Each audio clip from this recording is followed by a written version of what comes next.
I will say though that reading this has gotten me out of my reading slump. I know, I'm sorry. I have to give credit where credit is due. So I consider myself to be a certified hater. Pending plaque in the mail. However, normally when I say this, I say it with the spirit of jest, which is the case most times, because I'm at the point in my life where it's like, I can only invest so much energy into stupid stuff, and I don't want it to take up most of my time and my mental capacity. So if I see or hear something that warrants hating, I'm gonna do so, and then just not deal with that situation ever again. Okay, what does it have to do with Colleen Hoover? If I'm titling this video the way that I think I'm titling this video, I decided to read a Colleen Hoover book. Why? That's a good question. Honestly, I'm still asking myself that. The main reason why I decided to is because I like to stand on business. I don't like belligerently hating on things if I have no ground to stand on. You know what I mean? I want to have the receipts. I want to have the accreditation to do so. Otherwise, I just look silly. Because with Colleen Hoover, I've never read her books. I've been aware of her, don't get me wrong. I knew Miss Hoover back before Book Talk was even conceptualized. Caleb Joseph's Ugly Love reading blog is still one of my favorite videos to this day. And the first time I saw that video was when he was operating under a different moniker and before he took a hiatus. Okay, so I've been known Miss Hoover in her antics because I've seen plenty of booktubers give reviews on her various books with the receipts and quotes from the books to reference from when they would talk about certain points. So when I said, I don't really like Colleen Hoover, I don't really like her books, it's because I had heard all of the things pertaining to that and I was fine with that. I don't need to deep dive and actually see, well, wait a minute, are they actually really bad? Like, it wasn't until I had people in my personal life proclaim with the highest sincerity how much they loved her books. And then suddenly I'm the asshole because I want to tell them, no, you're wrong. But I can't do that for the sake of my ego because who's to say I tell them, no, you're wrong. And then they hit me with that, well, have you read the books? And it's like, well, no, I haven't. It's like, well, then you have no room to talk. And it's like, I'm literally doing this because I'm insane. That is a long-winded way of saying, I figured it was time to have the knowledge to the source material when it came to Miss Colleen Hoover because Miss Girly is everywhere. She's one of the top dogs when it comes to book talk content. This lady has a section at Target and Barnes and Nobles. Like everywhere we go, she is there. Like honestly, it's like, oh my God, like you're never not gonna get jump scared by Miss Colleen Hoover and her books. So it's like, all right, you know what? Fuck it. I'm gonna do it. I'm gonna read one of her books. With that being said, I didn't want to read one of her more popular novels that all the people talk about. And I didn't want to read any of the ones that I have seen past reviews of, which included It Ends With Us, Ugly Love, November 9, Verity, and I think this one book called Layla. I don't remember. She's got so many, too many. Sometimes enough is enough. Like, it's okay to not do so much. I'm just saying. With that being said, I took to Google and I looked at a ranking list, and one book that was suggested as one of her better novels was something called Heartbones. So I went to the library and I rented this because there's no way in hell you're gonna catch me giving Miss Colleen Hoover a check. Because for one, I can't afford it, and two, why the frick would I not utilize my public resources? Like guys, if you don't have a library card, get that shit. Get that shit. I swear, the library is awesome. I want to point out that this review, because I do this now, this is not me critiquing the author. I don't really have much an opinion on her. I don't know much about her. She's just some lady in Texas that writes. Okay, sure. This is more so me critiquing her books because this is the content that she puts out, that she charges. I took time out of to read this. I wanted to see what the whole hubbubaloo was surrounding her writing. So that's what we're gonna focus on. I will start with the positives because let's bring in some good energy, shall we? I can see why a lot of people, especially people who aren't like hardcore readers and are getting into the idea of being a reader, gravitate to her books because her writing is very simple and it's easy to follow along. And at least in this book specifically, the chapters were really short, which I really liked because I find as someone who hasn't read in a very long time and I want to start reading again, that a lot of the times I'll see these books that I find interesting, but then I look and it's like the size of 3 Bibles combined. Or when I pick up a book, I'm looking to see how much I gotta read if I want to finish this chapter, and it's again the size of 2 Bibles combined. Like I find that to be very overwhelming. So with her chapters, I felt it easier to like get through the novel when I saw that the chapters were like 5-6 pages or whatever. So I understand why people pick up her books. Okay. I don't think that necessarily should equate for all the acclaim she gets for them, because I'm gonna be so real, this book in particular was so boring. I also want to point out, I went into this unbiased. I picked up the book, I was like, all right, I'm gonna just read it. I'm gonna throw all my preconceived notions out the window. I don't know, I've never heard of Miss Colleen Hoover. I just saw this and thought, oh, let me read this book. A lot of people said it was good, so let's see what it's about. They ask you how you are. It was so boring. It was so boring. I was waiting for the plot to happen. It never really did. The synopsis in the back of the book is more interesting than what actually happens. This is the plot, allegedly. Bea Grimm, that's her last name?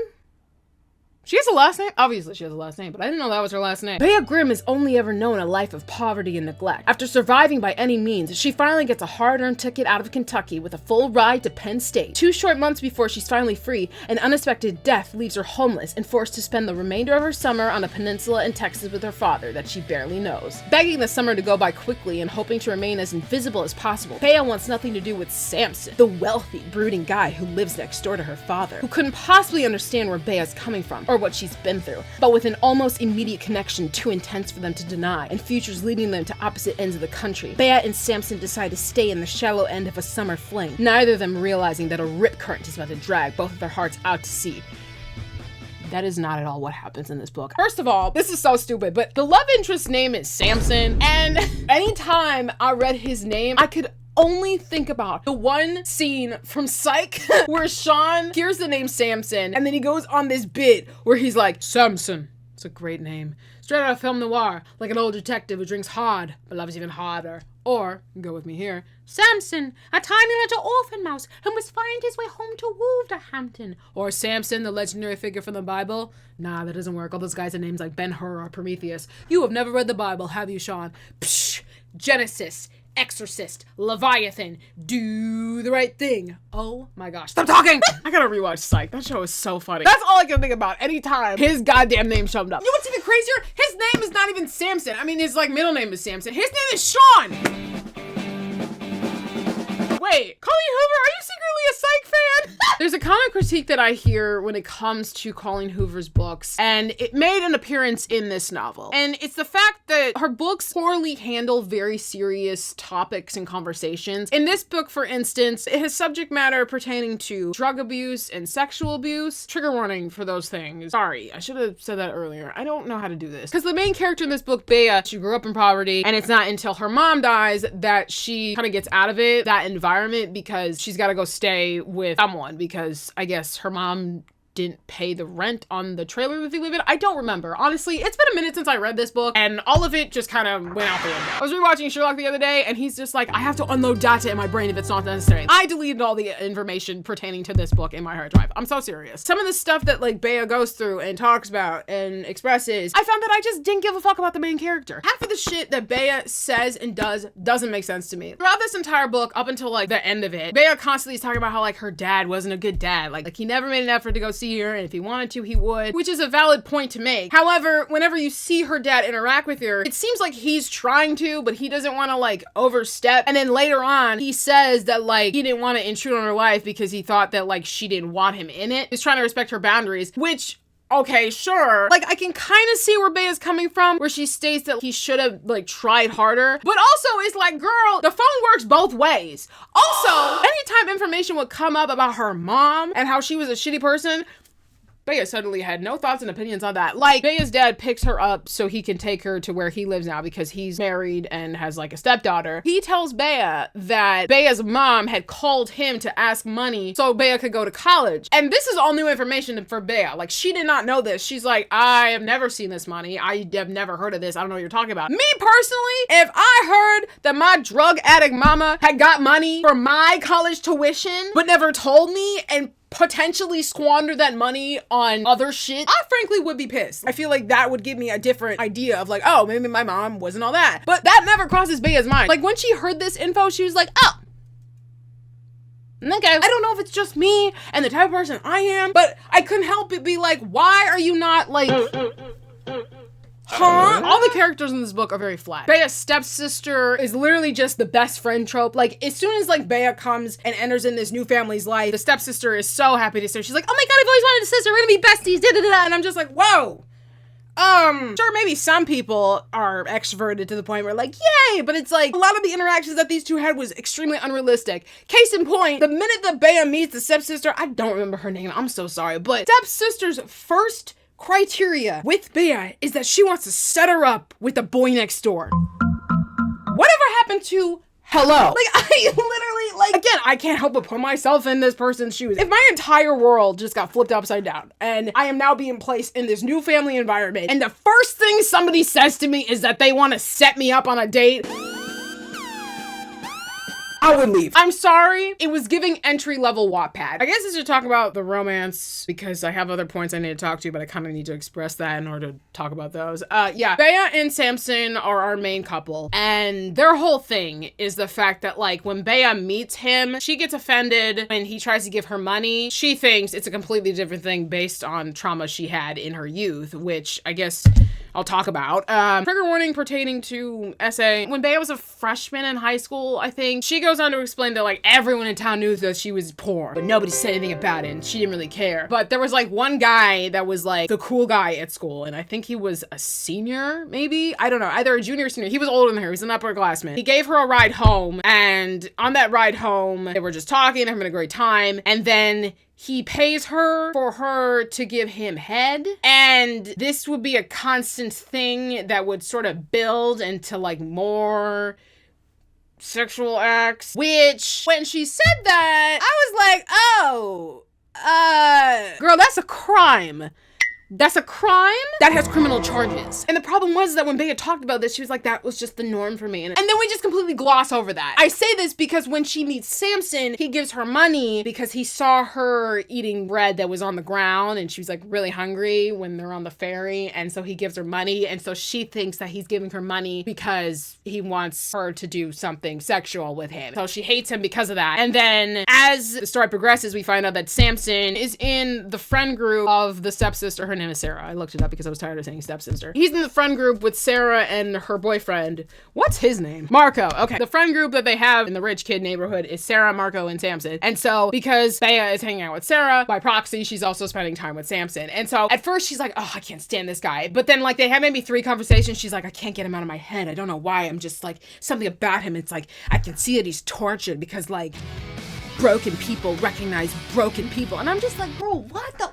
So that's how the romance progresses. These two, they spend time and they get to know each other, and they're only here for the summer because Bea's got to go to school and he's going to the Air Force because he says that's like a family thing that's been done. So they decide to like be together, but they make the clarification that we can't fall in love with each other. This has to be strictly superficial. But that doesn't happen. They date, it's whatever. Another big issue that I had with this book is the fact that shit just kind of happens to progress the plot. Example, 1 minute he's sucking her titty in the ocean, the next minute they find a corpse on the beach. Huh? Hello? I don't want to interrupt you, but I was washing my hands and I walked out of the bathroom and I just heard what you just said and I'm like, oh my. I'm so serious. That's literally what happens. They're going at it in the ocean. They're like, oh, it's getting late, we should leave. And they leave, and her dog, it's not even her dog. She just found this dog and she decided to name him Pepper Jack Cheese or some shit. And then he's sniffing around and he finds bones and they uncover a body. And then the main guy is like, I'll take care of this. And he's like about to cry because I guess he realized that this was his friend that died in the hurricane. And so she leaves as he buries this corpse. And I'm just like, maybe some people don't need to write. This is Colleen Hoover. Yeah. Stuff will just happen. And I'm expected to just accept that. Like, there's no buildup, there's no lead to it. Case in point, the ending. Summer's wrapping up or whatever, so Bea and Samson decide to consummate their love the old-fashioned way, which the whole scene was like, I've read more heated scenes on AO3, I swear to God. After they do the deed, the police show up and arrest Samson.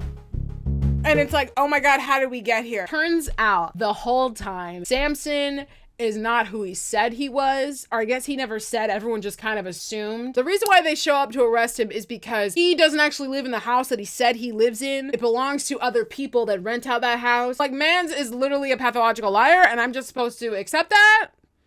No. You could argue, well, they just kind of assumed that he was like this hot, rich, brooding guy. And yeah, everyone did assume, but like, I think at that point, if you're trying to lay low because you're accused of all these crimes of breaking and entering, arson, maybe don't get involved with a group of highly notable, wealthy people. Like, I just feel like that's kind of counterproductive, and that's how you got caught. But it doesn't matter because Bea is so in love with Samson, and she's like, he's the only person who's ever seen me. I have to be there for him. Even though Samson's like, Bea, no, you have to go live your life. I need to fulfill what needs to be done. And I'm just like, y'all need to shut up. The thing that pissed me off is like, Bea's kind of like, Samson's the only one who gets me. And it's like, girl, you have all these other people who are trying to get you to open up to them, but you don't want to. That was your choice. And it would be one thing for Bea to arrive to the villa and be closed off and reserved because that's how she's had to protect herself for her entire life. And then slowly through her relation with Samson, she decides to open up to everyone else. And by the end of it, she's honest with herself. Then maybe I'd be like, okay, cool, there was some development. But to me, that didn't happen. The whole reason why she's here is because her mom died. Her mom died, the next day her dad gets her. It's not until the end of this goddamn book that she tells her dad, yeah, my mom is dead, and you didn't know that this entire time because you didn't tell him. How the fuck? I'm about to beat this bitch up. How the fuck is he supposed to know that your mom is dead if you're not going to offer that information? I'm sorry that people are not psychic and they can't read your mind, but that's not how it works. If you want to bond with people, you have to be open to them. That's how relationships operate. The thing that really concerned me though is that when I went to go rate this on Storygraph, I have a Storygraph by the way, because I'm that kind of girl. When I went to go put my 1-star rating, I saw that this had like a 4.7. I'm just like, what the frick? Y'all like this? Why? There's probably more things I could say, but it's not coming to my memory. And honestly, I don't want to talk about this anymore because this book, it wasn't the moment. And another thing, because I'm not done. I forgot to mention the scene that happened in the book that when I read it, I was like, this is so dumb. And then when I briefly glanced the acknowledgements at the end of the book, it gave me more context to the scene that made me think, okay, this is really dumb. If you look at the cover of the book, it's this visual of a pinwheel and the colors that belong to a rainbow sherbet ice cream. In the book, if I remember it correctly, because it's been several months since I've read this, what's her name? Bea and Samson, they go to get tattoos together, and so they pick each other's tattoos. They're like, I trust you with whatever you'll get for me. And so Samson picks out a pinwheel for Bea on her wrist, and then Bea, I had such a hard time reading this because I didn't understand what she picked for him, but I think it's like a sonar map of the storm that destroyed his life essentially. But he's like, oh my god, you know me so well. That's so babes. I got like, I'm just like, what the heck? She just permanently marked the thing that has eternally scarred you. What do you mean that's hot? I don't understand. Because the scene itself is not necessary. It doesn't really add, in my opinion, to the romance and bonding them together because it just feels really superficial because it's like, oh, it's the last days of summer. We have to do something to memorize it. It's like, I thought the whole point of this was that you were gonna leave it. All that to say, what does that have to do with the acknowledgements? Well, apparently, the only reason why this book exists is because Miss Hoover's sister, I don't know, someone in relation to Miss Hoover had created this cover art and she loved it so much, she's like, I have to like make a story surrounding something with a pinwheel. And I'm like, huh? That's what you came up with? Also, I thought the cover art comes after the book. There's that. Oh, actually, you wanna hear about the title of this book? Oh my god. The title of this book is called Heart Bones. Hearts don't have bones, first of all. It's in fact a muscle. Is it a muscle? I did 1 day of nursing school, so take what I say with a grain of salt. It is a muscle! I'm a genius. That 1 day paid off, baby. Ah! Best to my recollection. I think it's when the whole tea drop where it's like, oh my god, Samson's a criminal. Samson's telling Bea to go live her life and to forget about him. He wants her to go to college. She's like, no, I need to stay and help you get out of jail or whatever. And he's like, no, go live your life. I have to deal with the consequence of my actions. And I'm like, brother, what are we doing? She does go to college. He's like, did you go to college, Bea? And she's like, I did. And then there's this dumbass comment about going on TikTok. And he's like, what's a TikTok? And I'm like, oh my god, where am I at right now? The arms of the angel. Anyways, those are some other things that I wanted to include. I realized post-editing this that I didn't necessarily go into detail about specific things in the book because I kind of just rambled. I haven't done proper reviews in a hot second. It's gonna take me a minute to get back in the game, okay? All right, dope, sick, lit, awesome. I think the thing that's most frustrating about this book and all of Colleen Hoover's books is the fact that this is categorized as a romance when it should be categorized as a contemporary novel. When I hear romance, I think of yearning, I think of tension, I think of heated moments, I think of beauty and sacrifice. Like, I think of these things that make me go, yes, God! This did not feel like a romance. It felt more like a contemporary novel, which I am familiar with because I read a lot of contemporary novels when I was in high school. If this was listed as a contemporary novel, I probably would not be, I would still be upset, but I would be a little less. At least whatever is happening in this book follows the genre that it's listed under. But what happens in this book, to me, does not fit the category that it's listed under. All of her books are categorized as romance. And it's like, where was the romance, babe?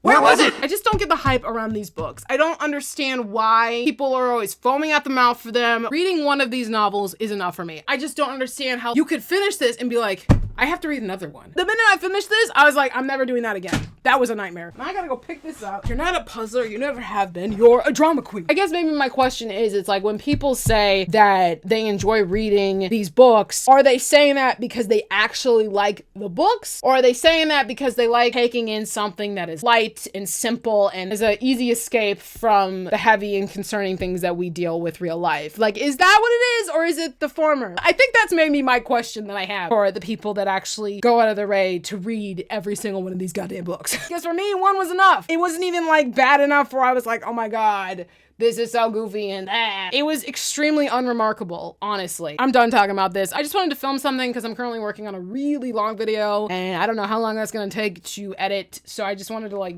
do something in the meantime. I will say though that reading this has gotten me out of my reading slump. I know, I'm sorry. I have to give credit where credit is due. I hope you enjoyed this video. I'm sorry if the audio got really loud and aggressive at some point. I don't know how to be a YouTuber. I'm not a YouTuber, actually. What are you talking about? I'm not even real. I'm not here. This has all been a figment of your imagination. I don't know what to tell you. Yeah, I read this. This ended up being a buddy read with a friend of mine, which was good. For a moment there, it was touch and go. I didn't know if it was gonna be another one of those situations where I read a bad book and my friend was gonna read a bad book, but I was the only one who ended up reading the bad book. And so I was the one stuck with a perpetual knowledge of the bad book. I thought it was gonna be like that again, but no, it wasn't. I'm not the only one suffering. Now my friend is, and so are you. Oh my God. We're all in this together.